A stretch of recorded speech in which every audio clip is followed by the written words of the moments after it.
Okay, so, well, as I promised earlier, here it is. And if anyone wants to back out now, well, now's probably the time. Let's go.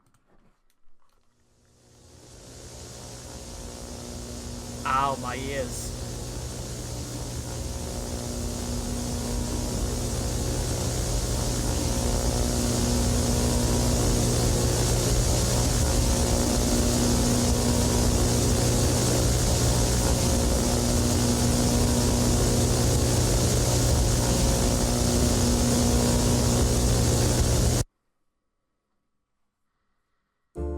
In the first days of the GoFundMe fundraiser that was set up by Null to help get her to the Everfree Northwest My Little Pony convention, Christine continued to fulfill 5 drawing orders per day, in addition to filming requested videos as they came in.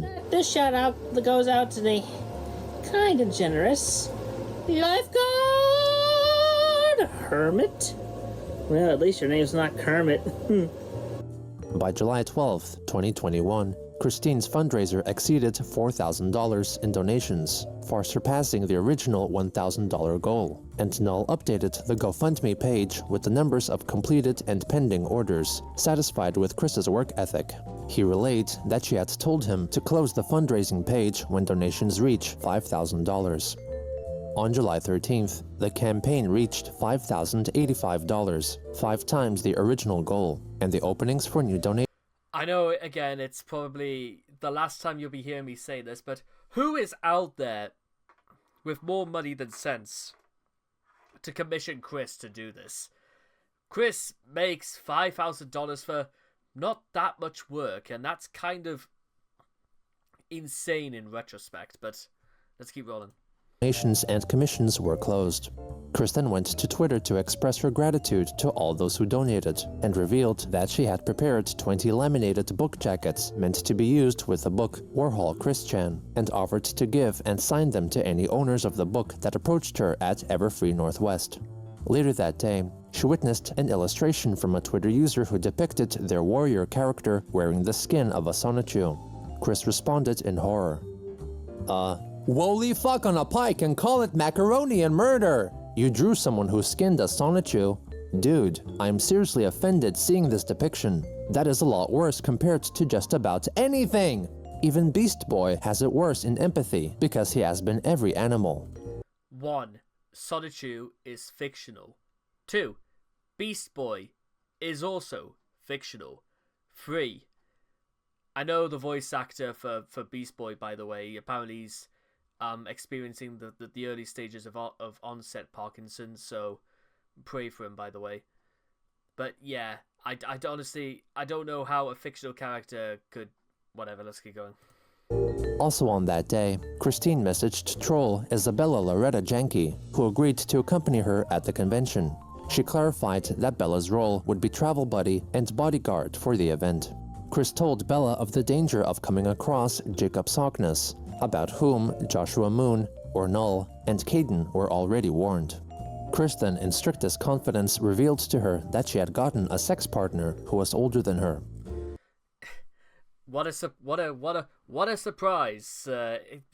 Chris would... Why would you... Here's the thing. How long have these two known each other?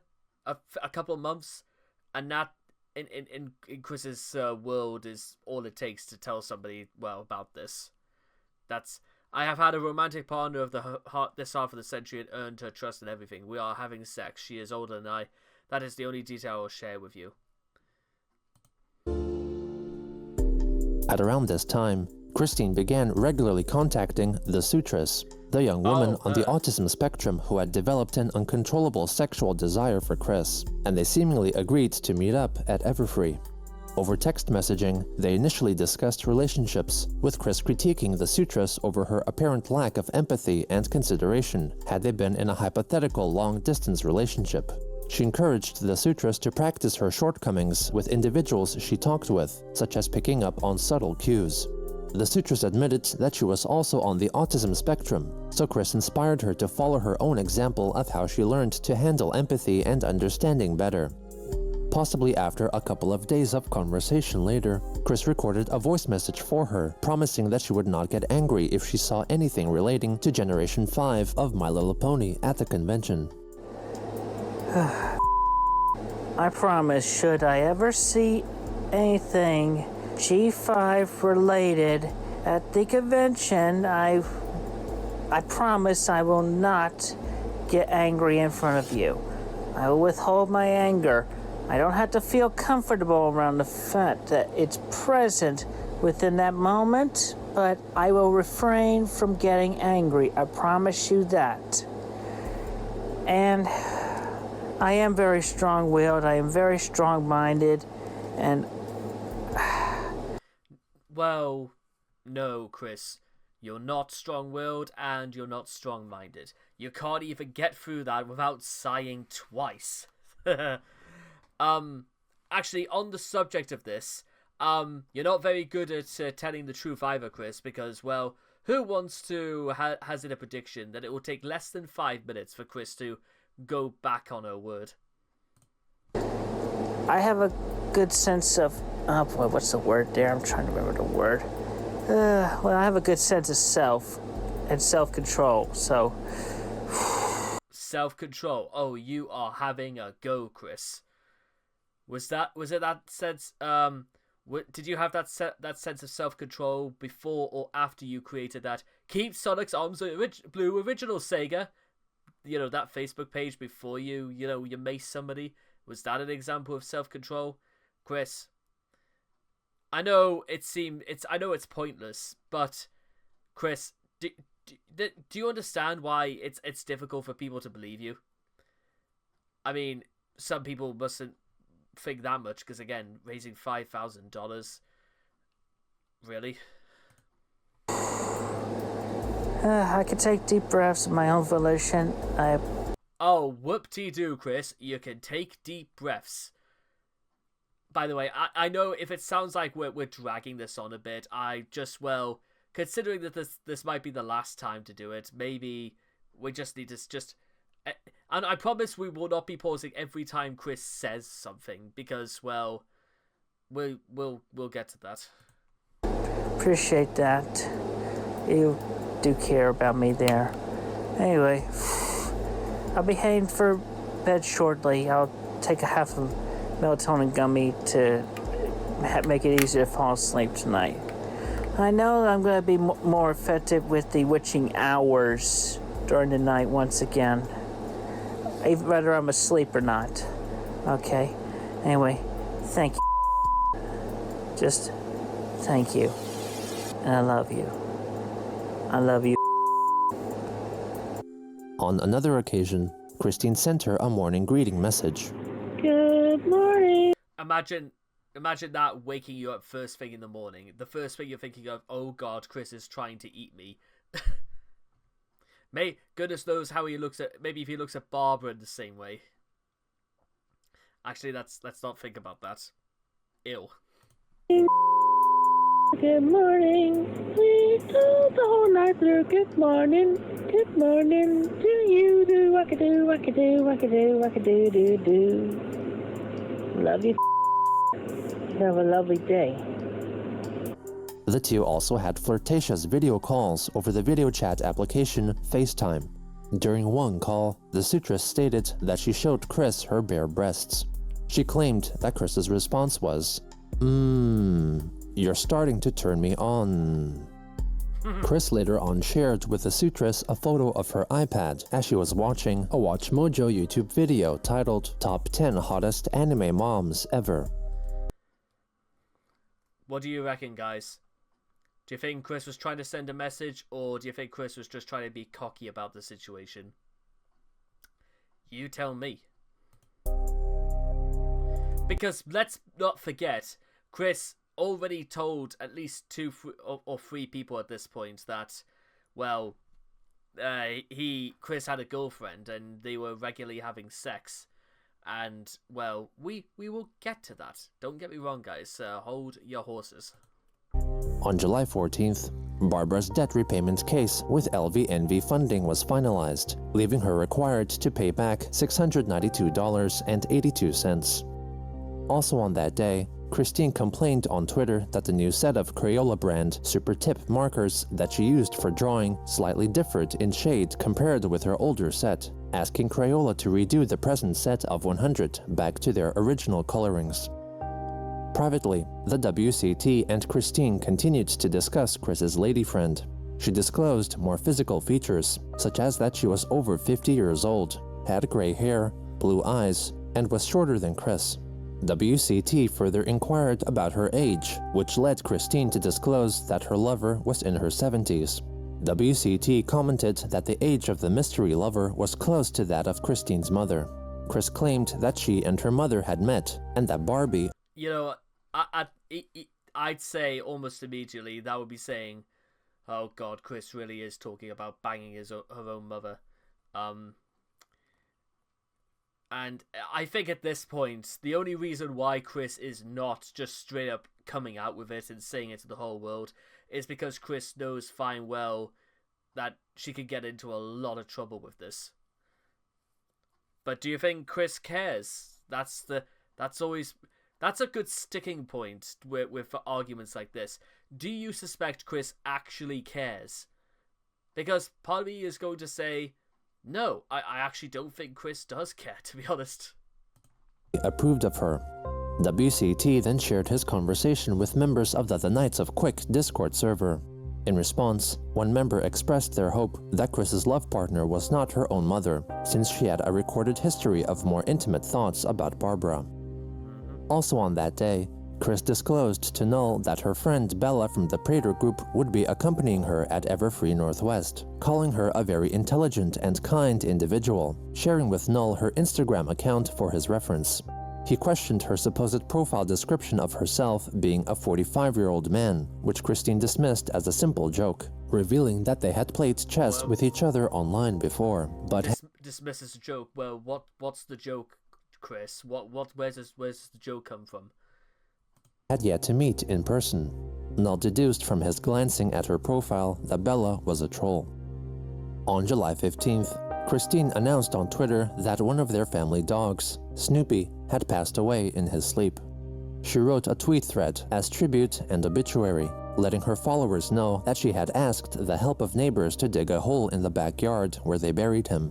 Chris recalled the first years of their life together, commenting that Snoopy and their other dog, Clover, both liked to play on the mountain of clothes that the Chandlers used to have, before Snoopy fell and injured his leg, which affected him for the rest of his life.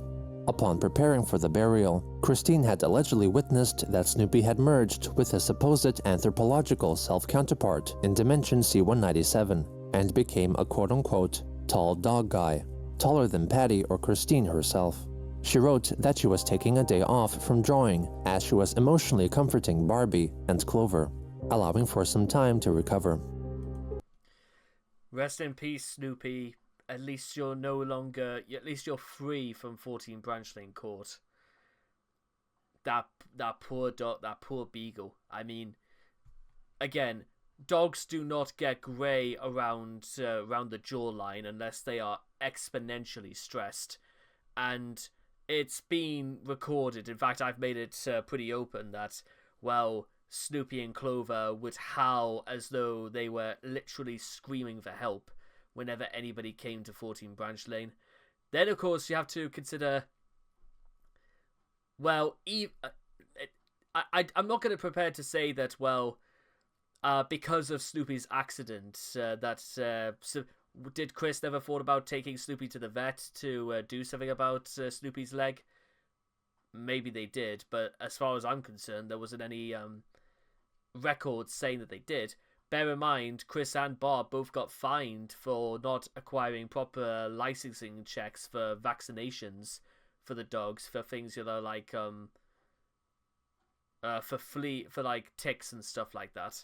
So what's up with that? You know what I mean? That's the sort of thing you should be responsible for, Chris. And also, well, it's kind of sad as well. It's kind of sick actually when you hear the way Chris says she was going to spend the rest of the day off comforting Bob. Well, considering what we know, we could only assume what comforting probably meant. Now, with that being said, however, because I can't sit in court and say aloud for all the world to see that I saw those two getting it on, which is always a complicated thing when it comes to it, because I can't stand in court and be subpoenaed as a witness because I did not see anything taking place. Though you may argue, well, we'll come a little bit more to that later. But do you think? Well, let's come to that later. On July 17th, Christine wrote a long Twitter thread recounting the history of Punchy Sonichu and Angelica Rosechu, eventually disclosing that the two, upon reading suggestions and theories from online fans, had sex utilizing condoms, but their lifestyles did not complement each other, and so they broke up. Also on that day, Chris confided further in Bella and chose to divulge more information about her lady friend, such as that Chris had always felt a deeper vibration and attraction towards her, and that she was in her 70s. In addition, since the partner was well past menopause, Chris explained that there was no risk of getting her pregnant. She told Bella that her having sex with someone was also apparently a defense mechanism against sockness, and if confronted by him at the brony defense mechanism, Chris, what are you talking about? Because I don't quite get it. convention, she would quote-unquote truth-bomb him with the details of her having sex and with whom, in a seeming effort to bring down Jacob's powers, who had expressed his want to sexually possess a sexually inexperienced Christine.